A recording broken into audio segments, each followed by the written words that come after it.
राजेश बादल भाई साहब, मैं आपके पास एक दो चीजें जरा समझने की दृष्टि से, मीडिया का एक एड का एक नया सोर्स हो गया इवेंट मैनेजमेंट। मतलब ये पिछले 10-20 साल से, और आप देख रहे हैं जैसे लखनऊ की मैं बात करूं, जब बाढ़ आती है तो यूपी महादौड़, यूपी का महापंचायत, यूपी क्या रण रण वॉर ऑफ यूपी। और सरकार को भी पता है, वो हर चैनल को डिपेंडिंग ऑन दी साइज, वो साइज 25 लाख से लेके 2.5 करोड़ तक वो देती रहती है। और वो सेट फॉर्मेट है, लखनऊ के ताज होटल बुक करना है, उसका वही हॉल है, उसमें वही लोग आएंगे, वही आपका ऑडियंस है, वो जो 50-60-70 लोग होंगे उन्हीं के पास जाएगा, और वही लोग बैठ के ताली बजाएंगे, और फिर उसमें सरकार वो पैसा देके निकल जाएगी। इट इज इवेंट मैनेजमेंट जो सुबह से शाम तक हो रहा है।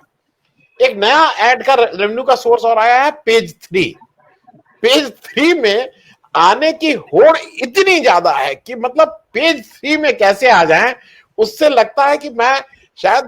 मेरा जब केजी में मेरे बच्चे का एडमिशन डीपीएस में होना था, मैं जितना डेस्परेशन नहीं था, शायद मेरे जीवन का सबसे डेस्परेशन वही रहा है, मेरे लड़के का एडमिशन केजी में होना था या नर्सरी में होना था। उससे ज्यादा डेस्परेशन उस पेज 3 में आने के लिए है। मैं ये सब कहने के बाद आपसे ये सिर्फ समझना चाह रहा हूं कि बेसिक स्ट्रक्चर जो मीडिया का आज का, वो डिपेंडेंट ऑन फंड्स है। और अगर ओसीसी आरपी जैसी संस्था को, लोग जॉर्ज सोरेस का नाम लेते हैं, रवीश कुमार ने एक अच्छा उस पर शो किया था, अगर उसको फ्रांस की सरकार, ब्रिटिश सरकार और सरकारें भी उसको फंड करती हैं ऐसी संस्थाओं को, और उसको एक जगह ये बोला जाता है देखो देखो ये एंटी नेशनल है, मैं इस पे आपकी टिप्पणी लूंगा। और एक बैकग्राउंड जरूर बता दूं कि जब वहां से ये न्यूज आती है कि यूएसए के जो प्रेस सेक्रेटरी हैं, उनके हवाले से यूएसए के रिपोर्टर्स बोलते हैं कि भाई यहाँ बाइडेन साहब को एक ज्वाइंट प्रेस कॉन्फ्रेंस करनी थी, लेकिन पीएमओ इंडिया ने मना किया कि हम प्रेस कॉन्फ्रेंस नहीं करेंगे, वो अब वियतनाम में जाके प्रेस कॉन्फ्रेंस कर रहे हैं। इस सारे बैकग्राउंड के पीछे जरा मैं आपसे इस पे जरा समझ, राजेश भाई साहब। जी धन्यवाद आनंद जी। देखिए, जो मेरा अपना सोचना है कि ये जो परिवर्तन, जिन दो परिवर्तनों की ओर आपने ध्यान दिलाया है कि रेवेन्यू के लिए किस तरह से इवेंट्स का और पेज 3 वाला, जो मेरा ऑब्जर्वेशन ये है कि जब से इस देश में सैटेलाइट युग आया है और भारतीय राजनीति में अस्थिरता आई है, इन दोनों कारणों ने मिलकर इस मीडिया में पैसे की भूमिका बहुत बढ़ा दी है। अब देखिए 90 के 99 तक तो आप ये मान के चलिए कि जब तक सैटेलाइट उस तरह से नहीं था तो अखबारों के संस्करण और चैनलों का इस तरह से नहीं शुरुआत हुई थी। लेकिन 2000 में जिस तरह से 2001 आते आते सैटेलाइट एडिशंस अखबारों के निकलने लगे, चैनल सैटेलाइट आ गए, तो फिर वो जो विज्ञापन की एक रोटी आमतौर पर ठीक ठाक ढंग से सरकारें बांट देती थी। एक अखबार को, एक लीडिंग एक अखबार होता था, बाकी 2-3-4 वो अखबार भी स्वीकार कर लेते थे कि हाँ भाई मेरा सर्कुलेशन ये था। आपको याद होगा एक जमाने में, इंदिरा जी के जमाने में, तो अखबार को अपना सर्कुलेशन छापना पड़ता था कि कितने प्रिंट ऑर्डर आज का कितना था। तो उस स्थिति में तो अखबार वाले खुद ही मान लेते थे कि हाँ भाई मेरा अखबार नंबर 2 है, नंबर 3 है, नंबर 4 है, और सरकारें भी उसी अनुपात में हमने देखा है कि विज्ञापन भी दिया करती थी। लेकिन जब चैनल आ गए और ये कहा गया कि अब तो अखबार बंद हो जाएंगे, चैनल चलेंगे, चैनलों के सामने अखबारों का टिकना बड़ा मुश्किल है, तो आपने देखा होगा कि अखबारों के भी दनादन 2005 आते आते रीजनल एडिशंस निकलने लगे, क्षेत्रीय एडिशन निकलने लगे, और चैनल जो 2001 में पहला चैनल हिंदुस्तान में आया था, जो टेलीविजन विज्ञापन की समूची एक रोटी खाता था, 2005 आते आते समूची चैनल इंडस्ट्री खड़ी हो गई और विज्ञापन की एक रोटी का एक एक निवाला बड़ी मुश्किल से चैनलों को जाने लगा। तो फंड तो वही थे उस समय तक। तो जैसे कि मैंने अब क्या हुआ कि 2006-07 में जो पहली बार जब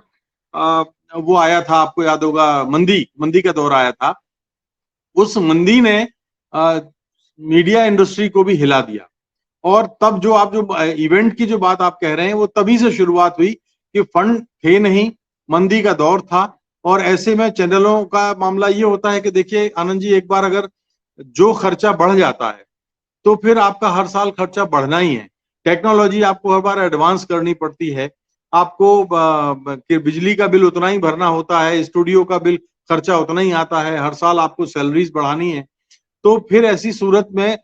फंड सिकुड़ते हैं और दबाव बढ़ता है। तो ऐसी सूरत में फिर ये इवेंट का जो एक रास्ता निकाला गया, और मुझे याद है कि दिल्ली में 15-16 साल पहले 5 स्टार होटल्स में इवेंट करने का और इवेंट के जरिए कमाने का धंधा जो है वो शुरुआत हो गई। लेकिन उसके साथ साथ जो मैंने दूसरी बात कही थी कि जो भारतीय राजनीति में अस्थिरता आई 90 के दशक में, उसका परिणाम ये निकला कि जिस तरह से गठबंधन या गठजोड़ एनडीए या यूपीए के रूप में हमारे सामने आया, तो हमने ये पाया कि नेताओं ने व्यक्तिगत तौर पर पत्रकारों को, अगर मेरी भाषा में कहूं, मेरी परिभाषा में कहूं, तो करप्ट करना शुरू कर दिया। मैं ये नहीं कहता कि पहले नेताओं के साथ पत्रकारों के मधुर संबंध नहीं होते थे या अखबारों के मधुर संबंध नहीं होते थे, लेकिन अब ऐसे हुआ कि नेताओं ने अखबारों के पेज खरीदने शुरू करने दिए। आपने एक और गौर किया होगा, बड़ी बड़ी पत्रिकाएं इम्पैक्ट फीचर छापने लगी थी इसी दौर में, और वो इम्पैक्ट फीचर पेमेंट होता था उसका। अभी भी वो सिलसिला जारी है। लोगों, आम पाठक को एक बार पता नहीं चलता कि ये विज्ञापन है या समाचार है, क्योंकि वो उस विज्ञापन को, जो लेखनुमा विज्ञापन होता है या समाचार नुमा विज्ञापन होता है, उसके बहुत किसी कोने में लिखा रहता है बहुत छोटे से अक्षरों में इम्पैक्ट फीचर। तो वो इम्पैक्ट फीचर जो होता है वो दरअसल पेड होता है। तो अब रेवेन्यू, चूंकि दबाव इतना है कि रेवेन्यू बढ़ाने के लिए अब वो दाएं बाएं ऊपर नीचे सब हो रहे हैं, और इसने हमारी जो सैद्धांतिक और सरोकारों वाली पत्रकारिता है उसको कहीं गुम कर दिया है। ये एक बड़ा मतलब मैं कहूं कि एक ऐसा अध्याय है जो जल्द से जल्द बंद होना चाहिए, लेकिन फिलहाल हमें कोई सूरत ऐसी नजर नहीं आती, क्योंकि देखिए, जब इंडस्ट्री बन गई है तो बिना धन के इंडस्ट्री चल नहीं सकती, और हर परिवर्तन, टेक्निकल परिवर्तन, जो टेक्नोलॉजी के नए उपकरण आपको लाने पड़ेंगे, नई टेक्नोलॉजी लानी पड़ेगी, तो वो महंगी आएगी। तो ऐसी सूरत में फिर ये लोग भूल जाते हैं कि विज्ञापन आ रहा है तो किस तरीके से आ रहा है। मुझे याद है, अच्छी तरह से याद है, कि मैं जिस अखबार में था और जिसके राजेंद्र माथुर प्रधान संपादक हुआ करते थे, उस दौर में अखबार विज्ञापन छापते थे, लेकिन वहां पे अखबार विज्ञापन देने वालों की कम से कम आधा किलोमीटर तक कतार लगती थी, और 4 बजे उनका काउंटर बंद हो जाता था, और ये गारंटी नहीं ली जाती थी। वो ये विज्ञापन डिपार्टमेंट ये कहता था कि आपका विज्ञापन भैया अगर एडिटोरियल चाहेगा तो ही छपेगा, नहीं तो नहीं छपेगा। तो नेताओं को, बड़े बड़े नेताओं के जो है विज्ञापन छपते थे, लेकिन मैं खुद उस अखबार का गवाह हूं कि 4 लाइन भी उसका समाचार नहीं छापते हैं। लेकिन आज आप देख लीजिए, क्वार्टर पेज का विज्ञापन छपता है तो आधे पेज की खबर छप जाती है उसकी, नेता की, क्योंकि वो अगली बार से पैसा नहीं देगा। फिर हमने उसी 90 के दशक में हमने ये भी देखा कि जब चुनाव आने लगे तो अखबारों के मैनेजमेंट पत्रकारों को एक रसीद बही देने लगे, रसीद कट्टा छाप के देने लगे, और वो ये कहने लगे कि भाई अखबार आया तो हम आप कैंडिडेट के पास जाओ कि वो कितना कोऑपरेट करेगा, अगर वो कोऑपरेट करेगा तो उसके फेवर में खबर छपेगी, अगर वो कोऑपरेट नहीं करेगा तो उसके खिलाफ खबर छपेगी। तो ये जो चीजें हुई, इसने हमारे को बहुत डैमेज किया, और मैं आशंकित आनंद जी इस बात से हूं कि जो 15-20 सालों में पत्रकारों की नई पीढ़ी आई है, नई नस्ल आई है, वो ये समझती है कि यही असल पत्रकारिता है। यही तो जो हम भटके हुए हैं अभी पैसे की वजह से, वो पैदा भी इसीलिए हो रहे हैं, और हम जैसे वो लोग जिन्होंने वो दौर देखा है पत्रकारिता का, वो अल्पमत में है, और उनके लिए हमारी चिंता ये है कि हम ऐसे इन लोगों के बीच में कैसे इनको ठीक करें। जी, मैं राजेश भाई साहब आपसे अंतिम प्रश्न ये ले लूं कि अगर सरकार बदल जाए, सब लोग नए आ जाएं, बिल्कुल ये नया वो आ जाए, तो आपको क्या लगता है गोदी मीडिया गोदी से उतरेगा कि they are comfortable there, why I should, मैं उससे उतरूं क्यों? मैं जरा एक बात वेरी क्विक और छोटी एक टिप्पणी कर दीजिएगा, मेरा ये समय समाप्त हो गया है। जी जी, देखिए, अब ये है कि इस सरकार ने गोदी मीडिया की दाढ़ में खून लगा दिया है,